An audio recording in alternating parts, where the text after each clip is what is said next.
E aí, galera, tudo bom com vocês? Nós vamos falar agora voltados ao pessoal do 7º ano. E o assunto do 7º ano, a gente vai trabalhar agora de acordo com o Renascimento, certo? Para entender o Renascimento, é necessário que a gente entenda uma coisa.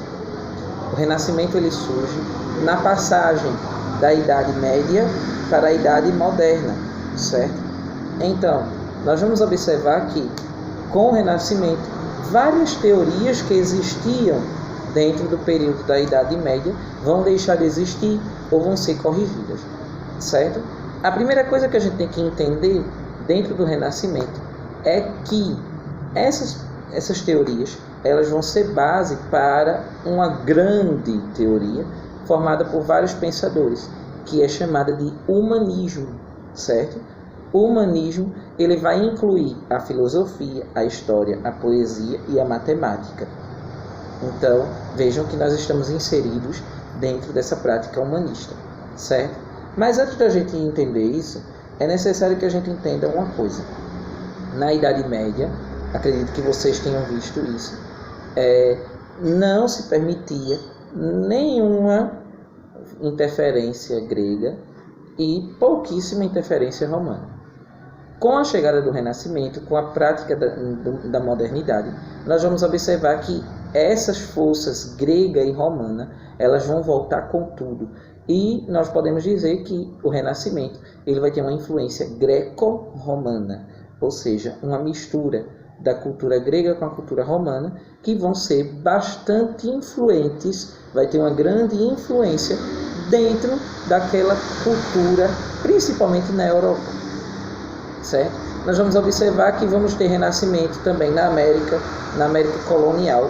Nós vamos observar que nós vamos ter o renascimento também em alguns pontos da Ásia, mas nós vamos ter a grande presença do renascimento dentro da Europa, sobretudo na Itália. É na Itália, local hoje a gente vê como um ponto principal da pandemia, o auge da pandemia do Covid-19, que surge essa região, essa cultura renascentista, certo?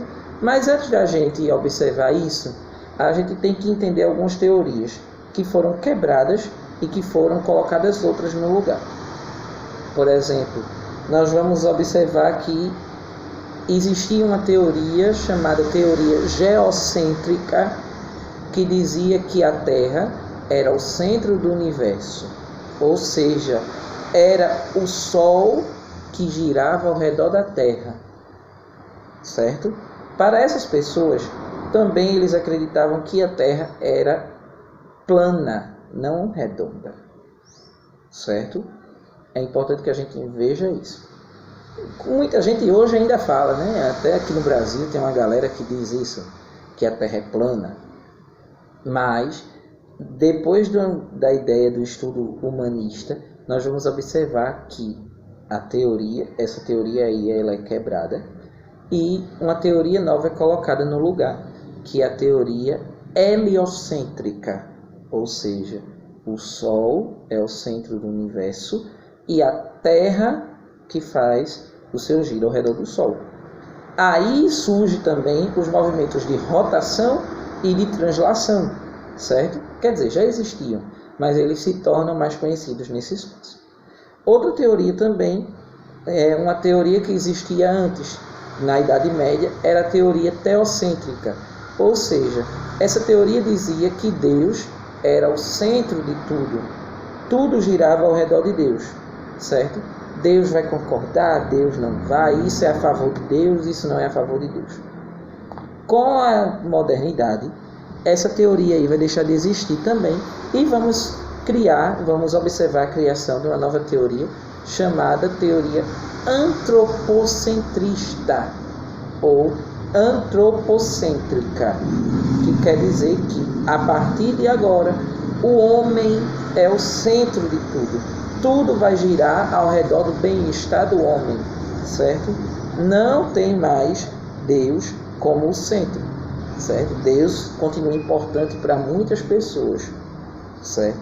Mas, a partir de agora, a gente vai observar que O homem em si, ele é o centro de tudo. Ou seja, ele vai ter a liberdade de construir a si mesmo, certo? Por que essa ideia?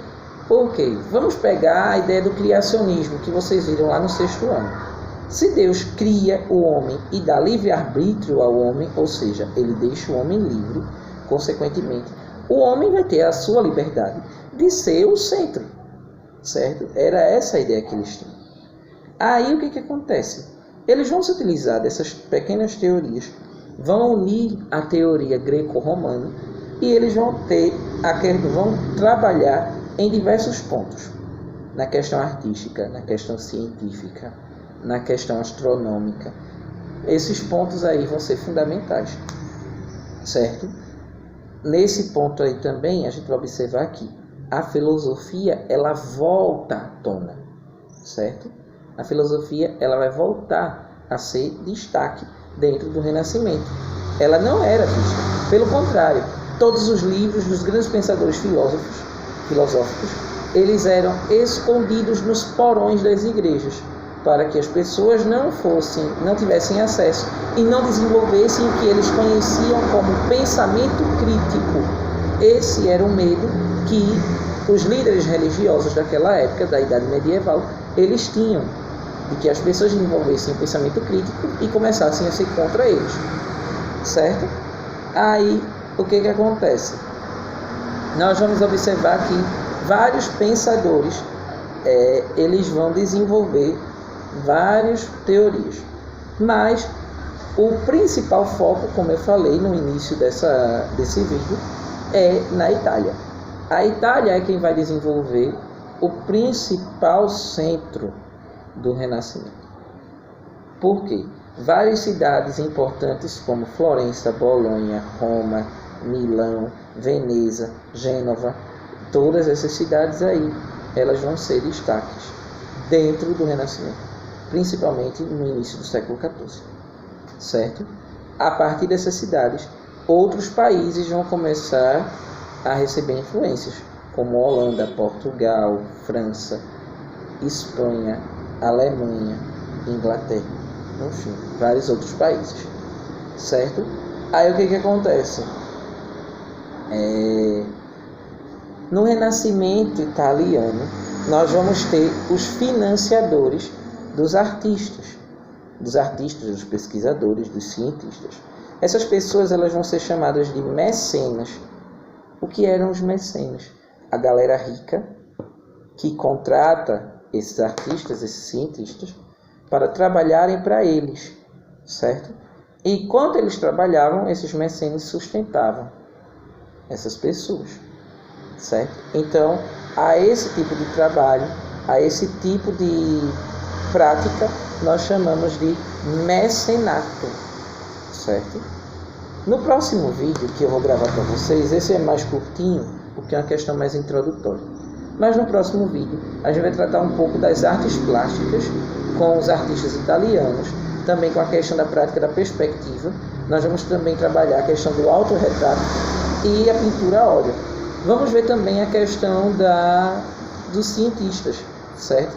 Do início do estudo da anatomia, nós vamos ter a questão também da visão do Leonardo da Vinci, do Galileu Galilei, do Rafael Sanzio, do Maquiavel, enfim, vamos ter diversas visões, certo? Para isso, é importante que a gente reveja as coisas.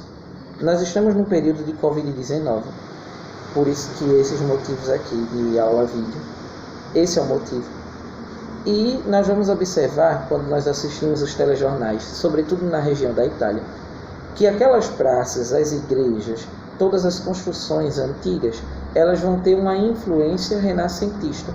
Por exemplo, a Basílica de São Pedro, toda a estrutura interna da Basílica de São Pedro, ela é voltada para a questão renascentista. Toda aquela pintura interna da igreja, ela é conhecida como pintura a fresco. Ou seja, ali vai ter o gesso úmido, o pintor, o artista, ele vai pintar com gesso úmido para que o gesso sugue a tinta e aquela tinta não saia mais. Outra coisa importante nas pinturas renascentistas, dentro das construções religiosas, eles vão utilizar figuras gregas e figuras romanas para traduzir passagens bíblicas. Por exemplo, a criação do mundo, que é uma pintura bastante conhecida, principalmente nos livros de história, nós vamos observar que Deus e Adão vão ser representados como figuras gregas ou romanas, aliás, figuras romanas. O surgimento da mulher, para muitos, na visão dos renascentistas, aquela mulher que surge não é Eva, mas sim a deusa Vênus. Então, nós vamos observar que vai haver uma certa interferência dessa cultura também dentro da religião cristã, certo? Eu espero que vocês tenham gostado. No próximo vídeo a gente vai trabalhar um pouco mais sobre isso. Lembrando, mais uma vez, que esse vídeo aqui não é para que vocês se embasem apenas nele, mas para que vocês se estimulem e busquem outras fontes de estudo, tá certo? Então não deixem de procurar outras fontes. E o mais importante, se cuidem, fiquem em casa, estudem. Não deixem que a mente de vocês paralisem, fiquem paralisadas, porque logo logo a gente está de volta, tá ok? Um abraço para todos vocês.